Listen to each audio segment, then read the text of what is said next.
Well, good evening, ladies and gentlemen. I'm Bruce McDonald, and this is the Talamanca Review. It's Saturday, the 20th of December. It's 9:26 p.m. Let me just check my levels there. Bump them up a little bit. Yeah, 9:26 p.m. and it's a Saturday, and I'm still obsessed with AI and working on it all day, every day. And I think it's a very useful tool. And I think people who, at this stage, learn this tool and can apply it effectively are going to find themselves with a lot of opportunity in the near future. I'm giving it my wholehearted recommendation. Apply it to something you already know. Okay? So let's say that you run a landscaping company and you, you there's so many things you can do. I mean, you could put in the prices per square foot of sod. Okay, that is the cost of your material at wholesale, the cost of labor to put it down, the cost of gasoline and material costs based on the distance from your shop or what have you. If you're getting your driveway redone in interlocking brick, you can just have a formula already worked out as a prompt sheet, and you know how many bricks it is per square meter or per square foot. You get the square footage of the driveway, and you have all this pre-configured in what's called a prompt file, which is just a text file. That's all it is. It's like TXT, like going back to Mac 1985. It's just a text file, and you just keep it in a directory, and or you upload it to your AI, and you tell your AI to ingest it, and you create a reference name for it. Man, you can go to a client's house and you can pull out your cell phone and reference your AI through the network if you have it configured at your home, and in 30 seconds just come up with an estimate that is completely accurate for the person on how much all of their work is going to cost. I mean, it applies to everything. I am taking back everything. Oh, I didn't say anything. I really didn't have any opinion about AI. You know, I didn't really. I just always kind of looked at it as a joke. I didn't think they'd achieve any significant benchmarks. Okay, and they haven't. Okay, they haven't. There's no intelligence there that I can see. Okay. Well, there is and there isn't. And I don't know why this is becoming the beginning of every podcast now, but what else am I going to talk about when I spend 10 hours before doing the podcast working with AI? And so you can do anything in it now, like anything you do in a computer, you can do with AI now. You don't need any applications. You don't need anything. You don't need Adobe InDesign. You can do your video editing in AI now. And you're basically just talking to your computer. So the example of the landscaping company is a good one. Basic bookkeeping, forget about bookkeeping. I think that the accounting industry is almost done. There are some industries that are anything that is predicated on rules, policies, statistics, and numbers is very vulnerable to AI, like the job market. So I'm already hearing that law firms aren't hiring as many junior lawyers to intern anymore because AI is doing all the work. Now, let me explain to you how it works, okay? Because this is important, and um, it's extremely important and it's useful to you. So you can download models. You can download big ones. You can download small ones. Now, to run a big model like 70 billion parameters, you're going to need some horsepower. you're going to have to create a cluster of computers at home, or you're going to have to buy one really good computer for like $2,500, $3,000. Like just absolutely maxed out GPU, maxed out CPU, 64 or 128 gigabytes of RAM, like a very powerful computer to run it locally. But locally running it means that the AI adapts completely to your needs. You're not just going into this cloud.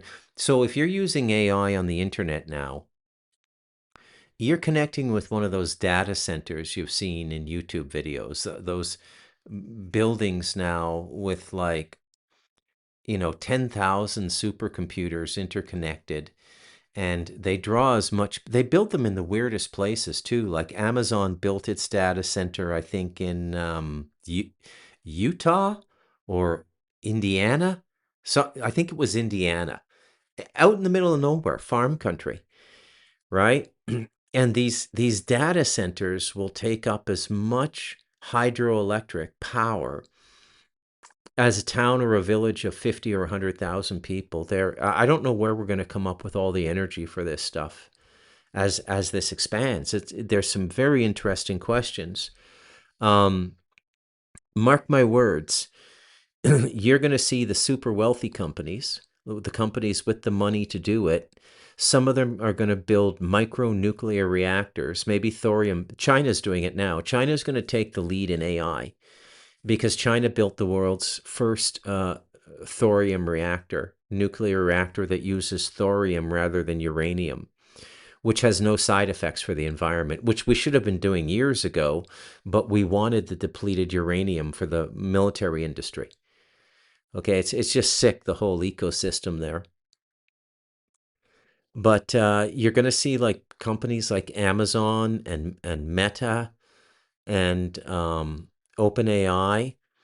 They're going to build micronuclear reactors near their data centers to power them.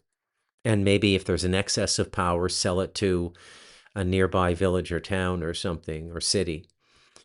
But this world is just not what I thought it was. I had spent too much time in what I'd call the conspiracy world, and my knee-jerk reaction to everything is this is negative, this is going to harm us. And in the long run, AI may harm us. Okay? I'm not throwing this out the window. But as a tool right now, as it exists, with what I was able to do with this Jordan Maxwell book in a week, and the actual AI part of it is like 1/10. The rest is me just tinkering with the layout of the book, the design, and these sorts of things, right? Stuff that you have to do at the end of any book writing project. And I'm telling you, man, this is just absolutely fascinating to me. You could apply it to any business. I could open up an AI marketing consultancy now, or an AI consultancy that goes into any business. A a like I said, let's use the landscaping model. And all I need from the landscaping company is let's say that they're exclusively doing interlocking brick walkways and driveways. I need the types of brick and the names based on color, size, and the various prices for interlocking brick. I would need the cost of all the material, and I just put it all into a vector database, which is free. It's all free now, okay? And the owner of the company just sends me like a voice message. Okay, I just left a client. The driveway is 784 square feet. They want the indigo brick at this dimension, and can you give me an estimate, please? And boom, just go to the AI and say 784 square feet, indigo brick. Boom, here's your estimate. Okay, like it's unbelievable, like unbelievable how it's going to do everything now. So that's like really simple stuff. And a lot of people have workflows. A lot of big corporations have massive workflows set up for that now. So let me just show you something here very quickly. So here's a book cover, okay? So book covers used to take me about 3 or 4 hours to do. Sometimes a whole day if I kept changing my mind about things, okay? So what I did was I just went to the internet and I downloaded a picture of Jordan Maxwell.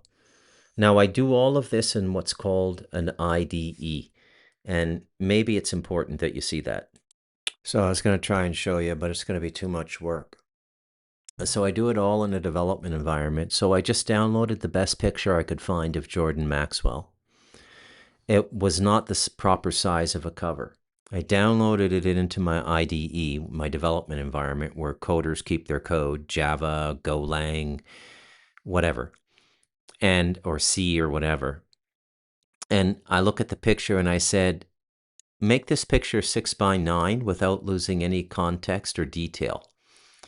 And so normally you'd have to go into something like GIMP on Linux or Mac or Windows, which is a free photo tool, really complicated photo tool, not complicated, but really detailed, or Adobe Photoshop. Adobe Photoshop ruled the advertising industry for a decade and a half, right? And you'd have to do all that stuff manually, and you'd have to pay somebody to do that, a graphic designer. Now you just download the picture and you say, make the picture 6x9. Don't lose any detail or context, and it'll shave a little bit off the but it'll do it perfectly. I said the title is The Essential Jordan Maxwell. It throws the title up. First time it throws it up dead centered at the top.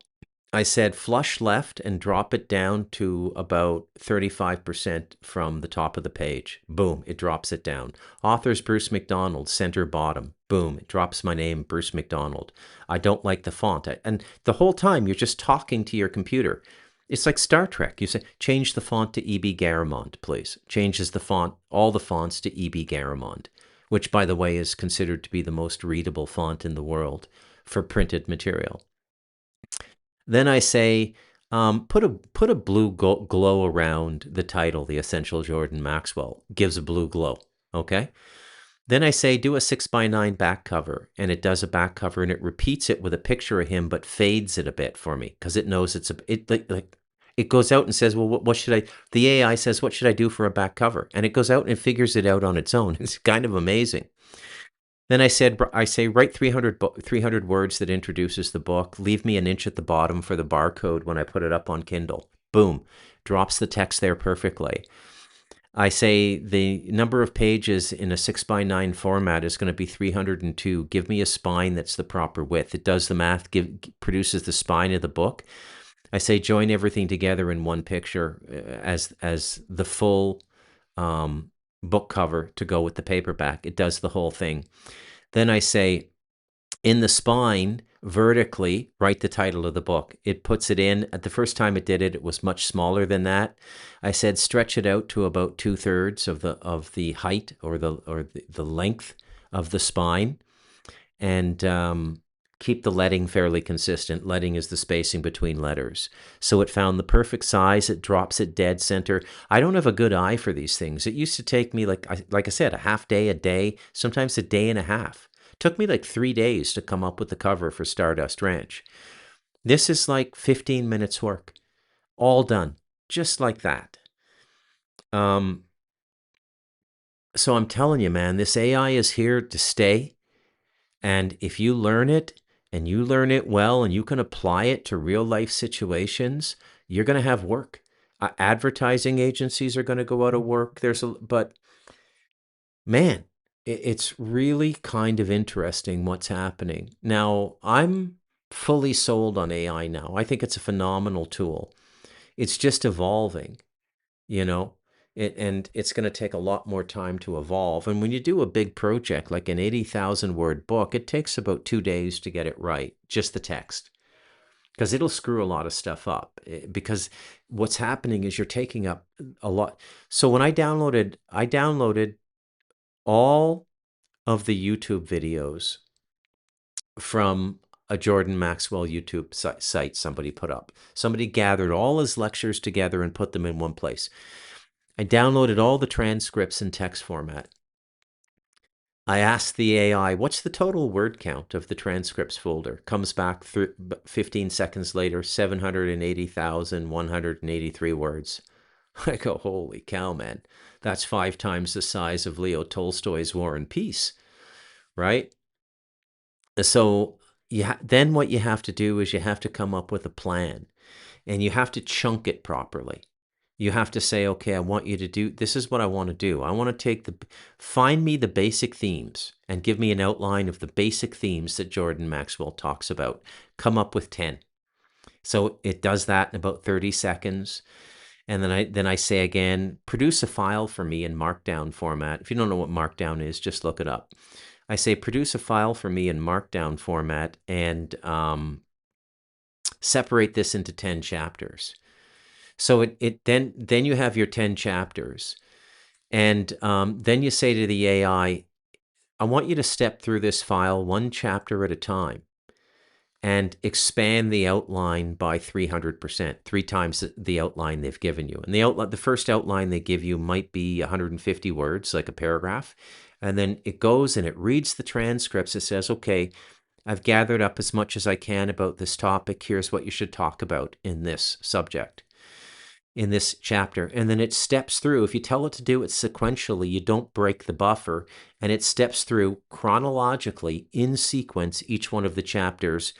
And you've already told the AI to separate this into separate tasks. Don't do it as one task. So that means when it finishes one chapter, it lets the buffer, the memory go that it was holding in context and goes on to the next one. And it's already done the outline, so you're not going to get any redundancy or repetition. Now, when you go to write it, what happens is it won't fully populate the chapters. You got to go over each chapter 3 or 4 times and say, expand on this, expand on this. It actually ends up being a lot like writing. So what I'm saying is, if you've never written a book before, you could not use AI to write a book from transcripts the way I've done. You might be able to figure it out, but you'd have to put a couple months into it. You'd have to learn a little bit about typesetting, a little bit about thematic organization, all the things a book writer knows.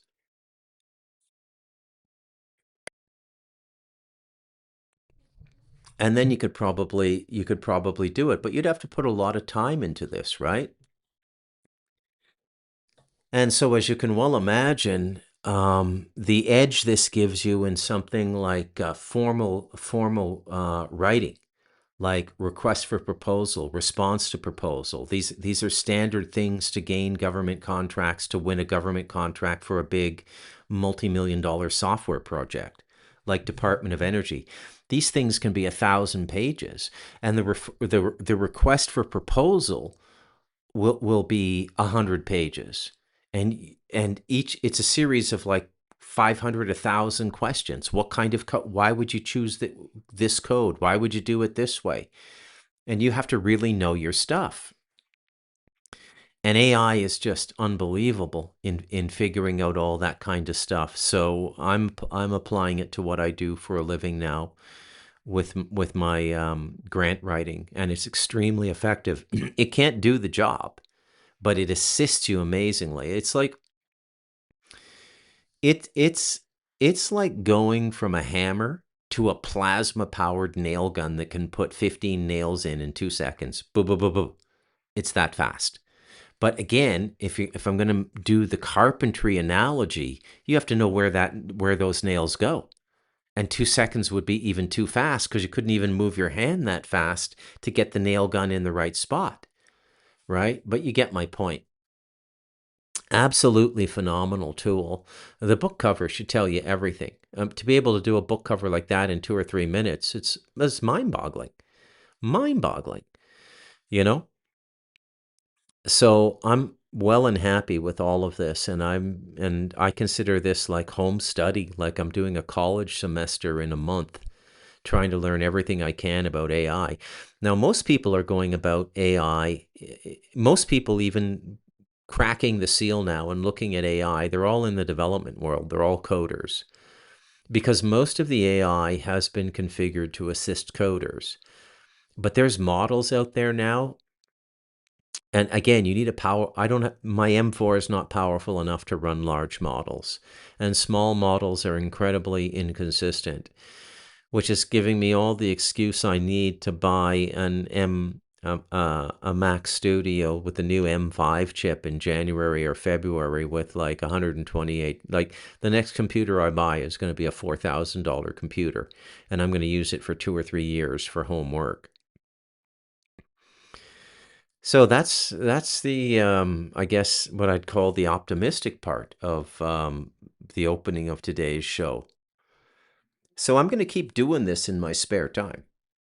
I'm going to keep, and if anybody has any recommendations, let me know, okay? Who you'd like a book done on. I had one listener tell me in an off-air phone call I should do a book, I should do the Essential Alan Watts. Maybe. I think that would be a very interesting one as well. And it captures the speaker's voice really well. I did the Essential Jordan Maxwell in the third person, like Jordan said, but there's a lot of quotes and stuff. Anyways, let me talk about this for a moment. So I've spent about a week, like a little bit more than a week, and a week is 7 days, maybe 8 or 9 days, just absolutely buried in the work of Jordan Maxwell. And there's something about the way my brain works.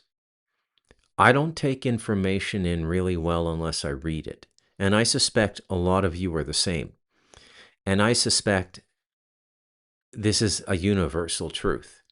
I don't think you can really retain a lot of information that is presented to you in a two-dimensional way, like YouTube or what have you. I mean, some of the tutorials on YouTube are pretty good, I'll give you that, but when you get into complicated material like the stuff Jordan Maxwell's talking about, there's something about reading it that engages a deeper part of you.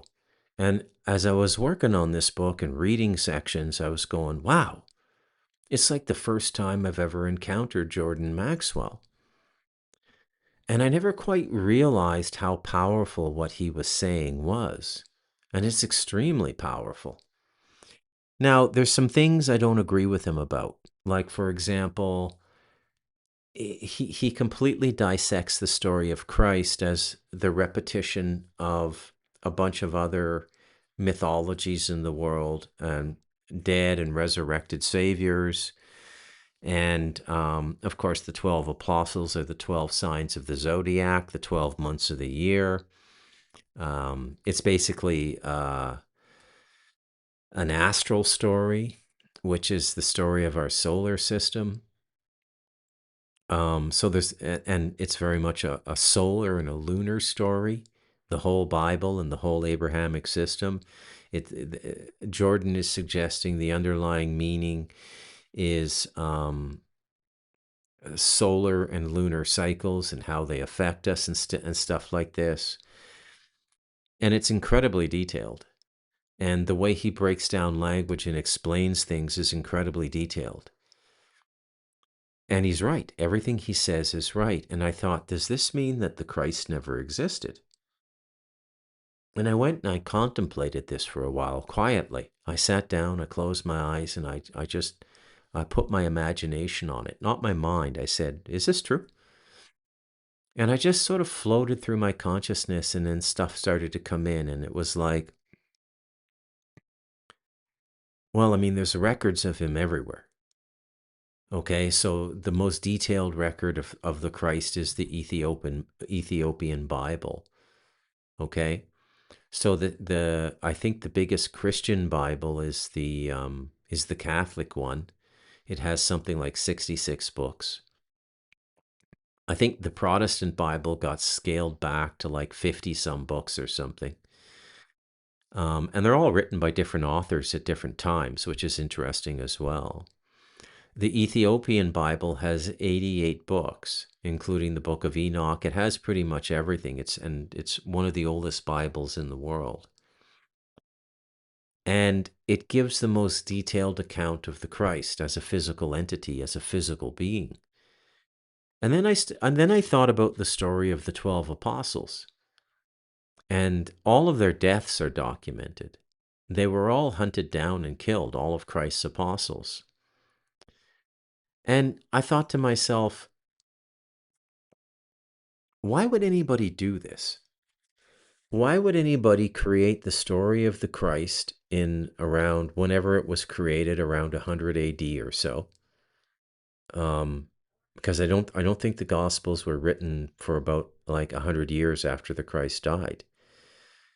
Um, I'm not sure. Look, I don't want to get into an argument with biblical scholars here. I'm just talking out my ass. I don't know for sure. And then I'm sitting around and I'm contemplating this. And a little voice in my head says, "You know the answer, Bruce." And I said, "You got to be kidding me." And the little voice, it's not really a voice. It's hard to describe how intuition works. We pantomime it as a voice, but there's no literal voice in my head uttering syllables and consonants to form words. It's just like a stone skipping on water, and each time it touches the water, you have a realization, and it's just there. You don't even know where it came from. Mystery of consciousness. And what I realized was the story of the Christ is true both figuratively, as Jordan Maxwell describes it as a parable about how this solar system works, and it's true literally at the same time. The Christ really did exist, and he really did have 12 apostles. Now remember, I've always known this spiritually. I've articulated this fundamental truth on the Talamanca Review a number of times. That when something is universally true, when it's spiritually true, it's true both literally and figuratively. Okay? I even did a section in the Galactic Historian called The Literal Metaphor. And you can, if you have a copy of that in EPUB format, look it up in the table of contents and read it. It'll take you 5 minutes. It's only 1,000 words. But a literal metaphor is when the literal and the figurative are both true. When the inner and outer come together in such a way that they're completely unified. And I thought this was a profound revelation for me today. Like, very profound. I don't know if it's going to hit you guys the same way, but I thought, oh my God, like it's all true, right? Now, you may say, well, how could this happen? Well, let me tell you, man, things just happen. So let's go back to the Galactic Historian. When I wrote that book, I realized that the fellow that I was writing about had a very AI way of thinking. He could go out and get all this data from the causal plane about the time track. He could see it and he could spurt it all out. But it didn't really add up to anything. He didn't have any overall message because his consciousness didn't go beyond the causal. He wasn't a self-realized person. But in this one, some different people have different consciousness abilities. Some people have extraordinary physical consciousness, meaning they understand their body, its reflexes, its movements way better than anybody else. You see this in yoga, you see this in kung fu, you see this in other things. Some people have incredible astral abilities, like Robert C. Monroe, like a lot of the people out there now. A lot of the psychic spies are very good astrally. And then some people have causal consciousness, like this fellow I wrote the book with, and um, this fellow I've referenced on other podcasts, the Smirker, Matthias de Stefano on Gaia. He also has this causal consciousness. And to put it into context, I would say that Sadhguru has mental consciousness, which would be cosmic consciousness, okay? Complete understanding of the universe. But self-realization goes beyond even the universe. It's where your consciousness goes outside of the manifest construction and rejoins the creator that made all of this, the mental, the causal, the astral, and the physical. Okay? And those people, they have there's no way for them to describe what their experience. And so they become the expression of it. their radiance, their presence, their transmission becomes the expression of it, because there's no words. No human being can describe it. So when I was doing the book on the 55 million years of history, I was meditating a lot as I was writing it and asking for help and how to structure this. And I came up with 3 sections and 2 chapters to a section and 12 sections to a chapter. So 3 parts, 6 chapters, 12 sections to a chapter. And really what I was doing, and it all if you add it all up, it's 72 parts in the book. There's 72 parts. Okay? Now, subsequently, like a year and a half later, I was watching a Sadhguru YouTube video, and he said that we're in the 72nd instance of this universe. So this is the Yuga system, right? Now, the Yugas go on for Indian astrology, Vedic astrology is huge, absolutely huge. Like David Lynch explained it one time in an interview he was doing, but it's millions, if not billions of years, all 4 yugas added together. Okay, and they get progressively shorter. And the Kali Yuga, the darkest one, is the shortest yuga. Okay, and this loosely correlates to Golden Age, Silver Age, Bronze Age, and Iron Age in the Western system. But these yugas are like unfathomable periods of time, okay? And I want you to put this into context as we consider UFOs and extraterrestrials and all of this nonsense, okay? Because it is nonsense in the grand cosmic plan. For every hour you spend contemplating UFOs, you'd be better off spending that hour meditating or breathing or chanting. Seriously, I'm not joking. But Sadhguru said we're in the 72nd instance of this universe, which is mind-boggling. He says at the 84th it becomes eternal, that it no longer goes away. The yugas get wiped out. It no longer goes away, and physical incarnation becomes permanent. But that's another 12 instances of this formation and destruction of the entire universe. I mean, think about that. And each instance of the universe is hundreds of millions, if not billions of years. I don't know the time frame. And I thought, well, that's weird. I mean, I did a book on time, The Causal Records, and it's got 72 sections, right? And so these things just happen when you're tuned in to the spirit. It, like I said, it transcends the mind. I didn't do that the way a physicist does what they do, the way a mathematician does what they do. It came through as an intuitive construct and an artistic impression, and I applied it. And I think I think it's also true about the Christ. I think that what Jordan Maxwell is saying is true, but I think the Christ really existed and really had 12 apostles and really died when he was 33 years old. And I know, it correlates to the 33rd meridian and all of this sacred geometry and stuff, and it sounds like it's made up. But I don't think it is. I think it's both the literal and the figurative at the same time. By the way, this is my Christmas podcast, which is why I'm talking about Jesus. And I find that really astounding that it could do that it could be both things at the same time. Now, as we think about these things, and obviously spending like 10 days with Jordan Maxwell and reading them, and there's never really been a readable form of Jordan Maxwell before, I had these deep contemplations on Jordan Maxwell and a lot of stuff, because he says a lot of stuff that makes you think. A lot of stuff. Jordan, I think, was a kind of poet. And I didn't see that at first because I was a poetry snob. To me, Wallace Stevens was a poet, T.S. Eliot was a poet. You know, they were highly educated people who studied the canon of poetry up until them and radically transformed poetry for their day.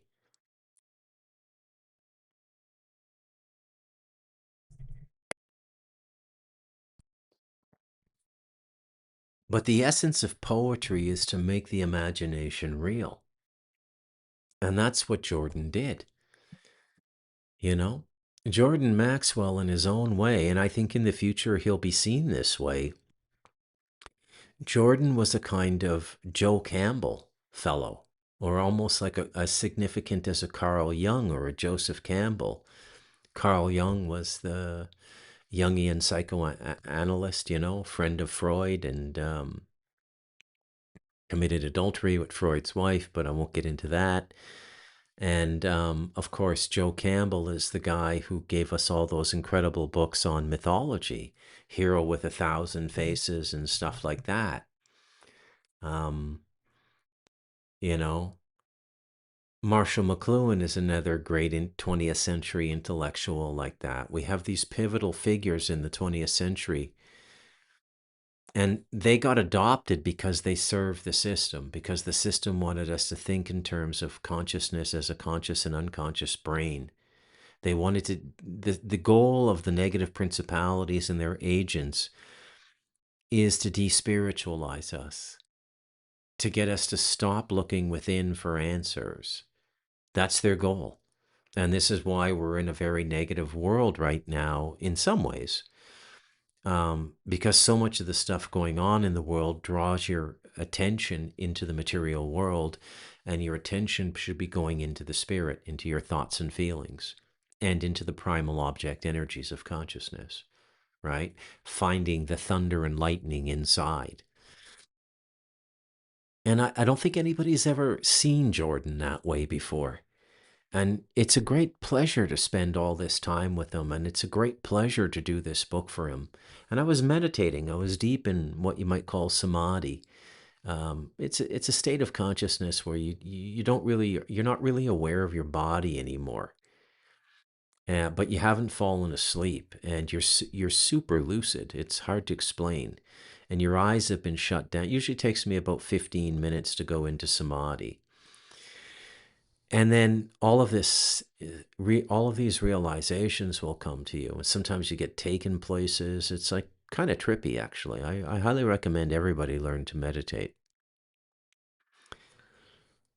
And I was meditating, and I just thought, the little voice again, this little voice. It's not really a voice, but I had this intuitive nudge. Ask him. And so I said, "Hey, Jordan, are you okay with this book?" He said, "Oh, I was hoping somebody would do this. Thank you very much." But Jordan needs to be preserved, okay? And um, his so getting away from the religious stuff, what some of his most fast, like, I don't even know how to put this in. Jordan preceded every single major movement in Western society. So you have all of these groups that have popped up in mainly the descendants of English common law. So the British, the Australians, the Canadians, and the Americans, and New Zealand as well, where people have just sort of really come out and started questioning the social contract and the legitimacy of income tax and things like this. It goes by different names: a sovereigntist movement, free men on the land, stuff like this. I don't advise you get into this stuff. Understand it, but I would play the government's game and file your papers, okay? Because it's so negative now. They're just killing people for any reason now, and you don't want to. It's just better to be safe. But Jordan preceded all of this too. I mean, he's talking about this stuff in the 60s and 70s, way before any of these people. And I will remind you, this is what Sean David Morton went to jail for too, by trying to do this Jordan Maxwell thing where he writes papers that alleviate debt. And it didn't work. I mean, I think legally he was probably correct, but they couldn't let him get away with it because it would set a precedent that would be devastating for the system as it exists today.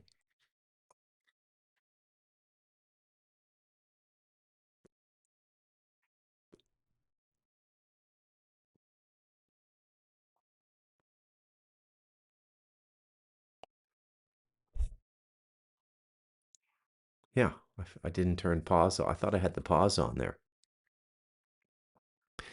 So yeah, it would produce a system that was devastating, and it wouldn't work. So I just advise you to do what you have to do. Okay, it's just too dangerous. But Jordan was explaining how the court system works, how everything works, and I'm telling you, I've probably seen 50 Jordan Maxwell videos in my life since I became aware of them, which goes back to about 2012 or so, or 2010, where somebody started putting up recorded seminars he did. He used to advertise just in, I don't know, like classifieds, or put flyers up on telephone posts and explain what he was going to talk about, and rent a little conference room at something like a Motel 6 or something.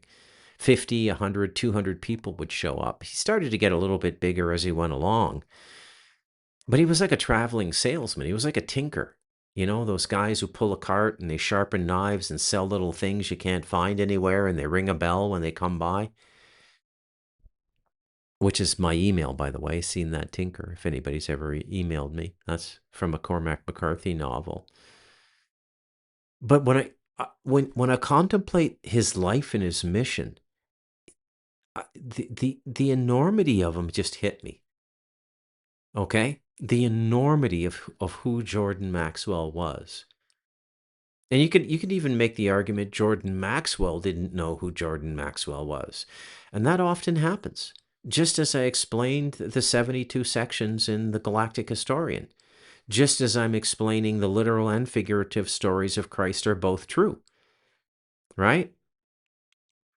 This is something people are going to start thinking about a lot in the coming 5, 10, 15 years ahead of us, because the way the frequencies are working now, you're going to have to blend the physical and the astral to survive.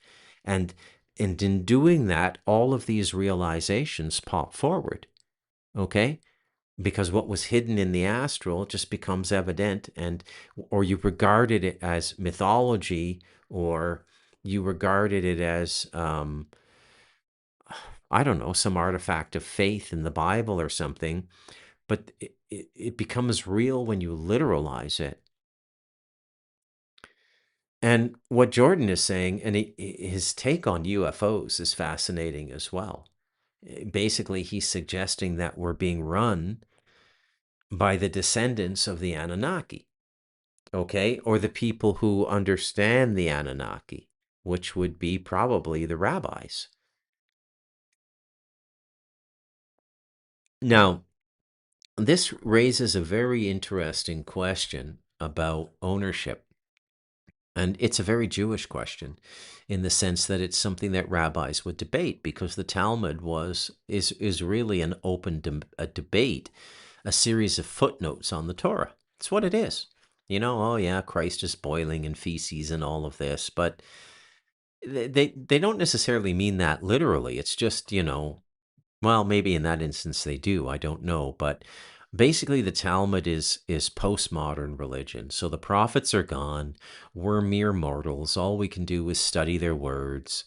What how do we interpret this, and so on and so forth. But in doing that, I think the Torah is, in a sense, an artifact of the Anunnaki. Okay, kind of like they left this user manual with a certain group of human beings. I don't think the same group of human beings that manual was given to are the same group that are claiming they are those people today. And coincidentally, Jordan Maxwell said the same thing. Somebody walked up to him at a conference one time, or raised their hand, or this was actually a comment somebody sent to when I did that Jordan Maxwell podcast couple of weeks ago, somebody put a very nice comment in, and they had gone to see Jordan in person, shake his hand and everything. And somebody stood up and said, "Why don't you ever talk about, the Hebrews people?" And he said, "I like my head attached to my body." He was very direct. And then he offered one caveat, and he studiously stayed away from this topic because he knew what the stigma of anti-Semitism would bring. And I mean, to talk about these things is not, I would say, anti-Semitism, because I think the Jewish people have been as trapped by the Talmud and the Zohar as anybody.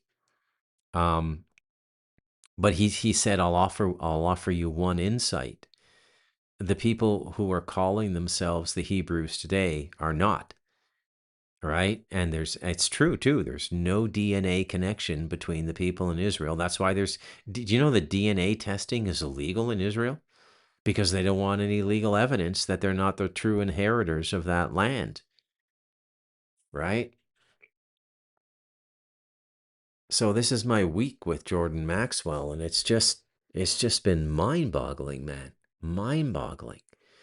And I call him a poet because he mainly worked with language, but not by creating beautiful, rhyming, insightful, and epiphanal poems.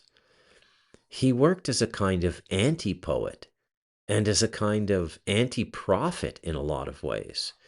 Because what he did was brilliantly deconstruct what was in front of him. Now, where he was getting this from, I don't know, but Jordan was helped out. Okay. Jordan had guides. Jordan's life was a mission based life, and he accomplished his mission. And no, there's no great fortune in accomplishing a spiritual mission. Prosperity doctrine, that's Joel Osteen and all those televangelists. Give your tithe, and you pay your tithe into the church, and the church pays you back threefold. I promise you, brothers and sisters. And all these diabetic people on welfare kick in what little money they have so these guys can have $80 million mansions. It's absolutely disgusting and criminal, and the worst form of crime as well. In my opinion, the worst form of crime is to manipulate people's hope and their desire to connect with Source. And Jordan was not spiritually cynical. He wanted to clear a lot of this Abrahamic nonsense out and the manipulation of the priestcraft. And believe me when I tell you, he like myself, he held he didn't delve into the Mohammedans a lot, the Muslims, but he was really, really hard on the Vatican and the Sanhedrin. Okay, really hard on them. And just basically presented the whole thing as a kind of a cosmic joke, if you will. Now, there's one thing I noticed that Jordan didn't touch on too much, and there's this idea of, like, I just alluded to it a moment ago, ownership. Okay? So if the human form is the product originally of Anunnaki tinkering with what was essentially a primate's DNA to advance the evolution and produce a useful slave to mine gold, as the story goes, who owns these bodies? I mean, think about it through the lens of patent law. Okay, but this would be cosmic, not just terrestrial. Who owns the body? And it goes a long way to explaining the mindset behind the rabbinical orders like Chabad, who think they have the right to wipe out this version of humanity. They perceive themselves as the Anunnaki trustees on the planet. And I mean that literally, as legal trustees of the Anunnaki creation. And remember, the Bible only accounts, including, the Jewish version of it, it only accounts for about 6,000 years, which means Adam and Eve were created 6,000 years ago, which is, but Adam and Eve weren't created by the Anunnaki. What the Anunnaki did was a long time ago. And in the rising and fallings of civilizations on this planet, other ET races have come in and tinkered with our DNA to try to help us to be a more stable species. Some the positive ones, and some of the negative ones have come in and tried to limit us and dumb us down as slaves again. Some people think the Earth is a parts factory, a DNA and an emotional energy parts factory. And there's some truth to that as well. But anyways, I'll leave it off there for tonight. I don't know what I'm going to call this. Like you know, it. I, I would have, I would have liked Jordan to be around today to get his commentary on AI, right? And to just get his commentary on AI. And another thing that's noteworthy is he did all his research the old-fashioned way. He went to libraries. He went to various churches and synagogues and asked to read things. I mean, it was a long haul looking at old books. He inherited Manly P. Hall's library. If you don't know who Manly P. Hall is, that's a whole other podcast. But Jordan was a mission-based life. He left something very, very positive for the human race. So I'm going to get the Essential Jordan Maxwell reposted correctly this time. I should have that up by tonight. It'll be a paperback and an EPUB. If you bought a version of it already, it's not bad, but the new version is better. And if you bought it, just send me an email and I'll send you the new EPUB, and you can read both. But what a world of wisdom, and Jordan could not be more timely than he is now. And when I mean, he was saying this stuff in the 60s. Do you know how crazy he must have looked to the average person? Even in the 70s, the 80s, and the 90s, people were still seeing him as crazy. It wasn't until about 2000 that when people, let's call it the avant-garde, sort of woke up and said, what's going on here? My spidey sense is tingling. And they find these Jordan Maxwell videos and they go, geez, how did this guy know all this stuff? Right? That's the mystery of Jordan Maxwell. And that's the title of tonight's podcast. I'm Bruce McDonald, and this has been the Talamanca Review.